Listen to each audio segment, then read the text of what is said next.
کٹانے میں مزہ آتا ہے، اور کوئی بھی بزم صحیح رضا کا نام لے کر، کوئی بھی بزم صحیح رضا کا نام لے کر دل منافق کا جلانے میں مزہ آتا ہے، دل منافق کا جلانے میں مزہ آتا ہے۔ ابھی ماں کے تعلق سے حضرت پڑھ رہے تھے اور بتانا یہ چاہتے تھے کہ میرے سر سے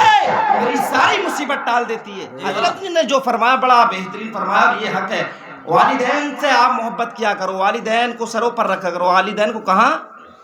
آج کل تو بڑی ہر گھر کا جائزہ لو تو پتہ ہی چلے گا الگ، اس لیے شاعر کہتا ہے کہ میرے سر سے میری ساری مصیبت ٹال دیتی ہے، میرے سر سے میری ساری مصیبت ٹال دیتی ہے، میری ماں میرے دامن میں دعائیں ڈال دیتی ہے، میری ماں میرے دامن میں دعائیں ڈال دیتی ہے، اور اندھیروں سے ہو پریشان تو ماں کے قدموں میں چلے آؤ، کہیں بھی جانے کی ضرورت نہیں ہے، ادھر ادھر بھاگنے کی ادھر ادھر کہیں بھی ضرورت نہیں ہے۔ اس لیے شاعر کہتا ہے کہ ماں کے قدموں سے،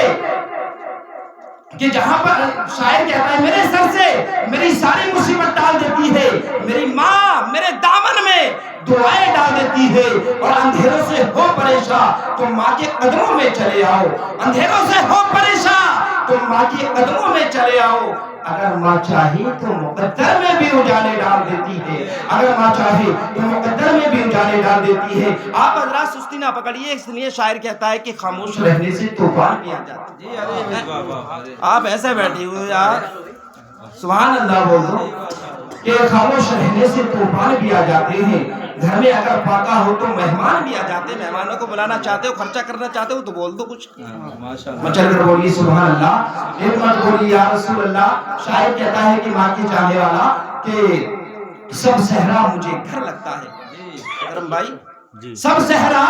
مجھے گھر لگتا ہے، سب میری ماں کی دعاؤں کا اثر لگتا ہے، سب میری ماں کی دعاؤں کا اثر لگتا ہے، اور ایک مدت سے میری ماں نہیں سوئی کابش، ایک مدت سے میری ماں نہیں سوئی کابش۔ میں نے ایک بار کہا تھا ماں مجھے ڈر لگتا ہے، میں نے ایک بار کہا تھا ماں مجھے ڈر لگتا ہے، اور شاعر کہتا ہے میری ماں کی دعاؤں سے پریشان ہے میرا دشمن، میری ماں کی دعاؤں سے پریشان ہے میرا دشمن۔